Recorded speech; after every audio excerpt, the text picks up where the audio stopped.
और इस वक्त की बड़ी खबर का हम रुख कर रहे हैं। कश्मीर में लगातार हो रही टारगेट किलिंग के मुद्दे पर गृह मंत्री अमित शाह की बड़ी बैठक। एनएसए अजीत डोवल के साथ अमित शाह की यह बैठक।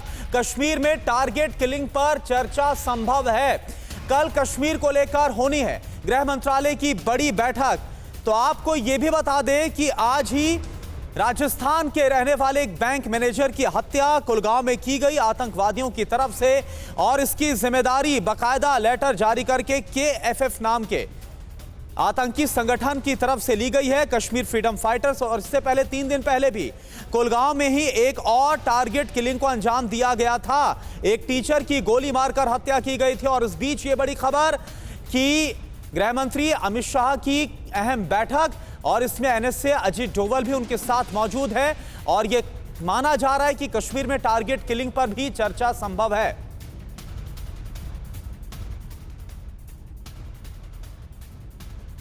और टारगेट किलिंग को लेकर ही बड़ी खबर, कुलगांव हमले की टीआरएफ ने जिम्मेदारी ली है। बैंक मैनेजर विजय कुमार की हत्या की ये टीआरएफ ने हिंदुओं को जान से मारने की धमकी दी है। ये देखिए, ये हम आपको दिखा रहे हैं, ये वो बाकायदा लेटर जो कि जारी किया गया।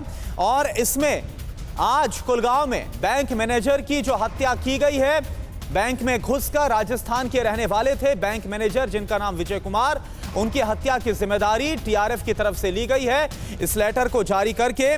और इसमें यह भी कहा गया है कि जो भी कश्मीर के डेमोग्राफिक बदलाव में शामिल होगा उसका यही अंजाम होगा।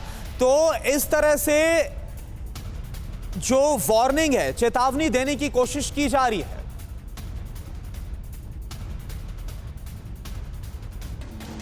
और हत्या के बाद विजय कुमार के परिवार में मातम है। पिता ने बताया कि वो रीट परीक्षा की तैयारी कर रहे थे, 15 जुलाई तक घर आने वाले थे।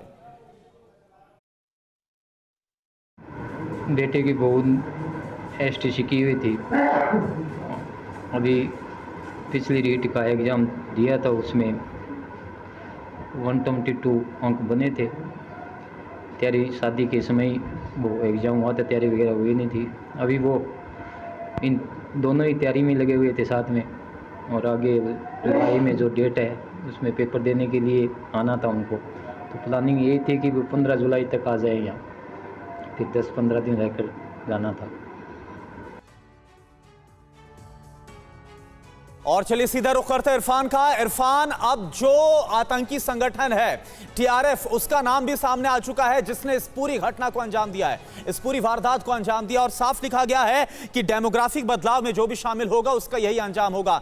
पिछले 1 महीने की बात की जाए, 6 टारगेट किलिंग को अंजाम दिया गया। अभी इस वक्त वहां क्या हो रहा है, किस तरह से सुरक्षा एजेंसियां अब इस पर काम कर रही हैं?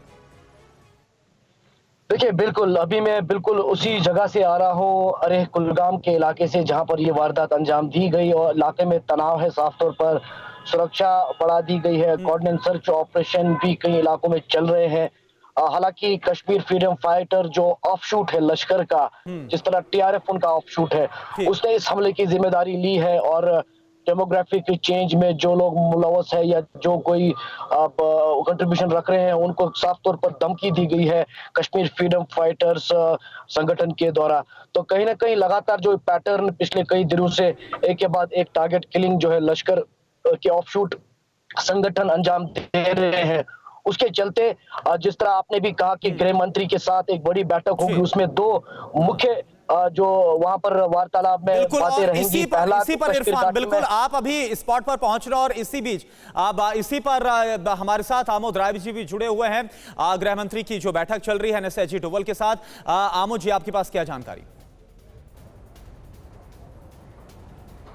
देखिए, पिछले 1 घंटे से लगभग ये बैठक चल रही है। और ये बताया जा रहा है कि कश्मीर में जिस तरह से टारगेट किलिंग किया जा रहा है उसको लेकर सरकार काफ़ी चिंतित है। और एनएसए अजीत डोभाल और गृह मंत्री के बीच इस मुद्दे पर बातचीत की संभावना है कि आखिरकार जो वहाँ टारगेट किलिंग किया जा रहा है उसका मकसद क्या है, इनपुट क्या है हमारे इंटेलिजेंस के पास, और उससे कैसे निपटा जा सकता है। इन सब तमाम विषयों पर आज की बैठक हो सकती है। लेकिन इससे अलग एक और बात यह है कि कल एक बड़ी बैठक होनी है दिल्ली में, जिसमें वहाँ के एलजी मनोज सिन्हा भी रहेंगे, जिसमें खुद अजीत डोभाल रहेंगे, गृह मंत्री समीक्षा बैठक कल करेंगे। उस बैठक से पहले की ये होमवर्क भी एक है कि आखिर जो लगातार टारगेट किलिंग की घटनाएं बढ़ रही हैं और अभी फिलहाल अमरनाथ की यात्रा जिस तरह से चल रही है उसको भी लेकर खतरा कितना है कितना नहीं है। हालांकि तमाम वहाँ पे डिप्लॉयमेंट सैनिक बलों का और सुरक्षा के जवानों का है, लेकिन उसके बावजूद इस तरह की घटनाएं जो घट रही हैं लोकल स्तर पे उससे कैसे निपटा जाए। और कल जिस तरह से वहाँ एक बड़ा फैसला लिया गया है कि जो कश्मीरी पंडित गांवों में रह रहे हैं या छोटे कस्बों में रह रहे हैं उनको एक खास जगह पे कम से कम डिस्ट्रिक्ट हेडक्वार्टर के या तालुका के लेवल पे रखा जाए, और जिनकी निगरानी सीधा एसपी और डीसी के हाथ में हो और उनकी कोई भी इस तरह की नई घटना नहीं घटे, इसका ध्यान रखा जाए। इन सब तमाम विषयों को लेकर आज इस बैठक में चर्चा हो सकती है और कल की बैठक की आज एक तरह से पृष्ठभूमि भी इसमें तैयार कर ली जाएगी। कल जो इसी मसले पर बैठक होने वाली है, इसके पहले आज की बैठक बहुत अहम मानी जा रही है। शुक्रिया आपका अमोद जी, आपका जुड़ने के लिए, और इरफान आपका बहुत बहुत शुक्रिया पूरी जानकारी के लिए। अड़ी सोमवार से शुक्रवार शाम 6 बजे सिर्फ TV9 भारतवर्ष पर।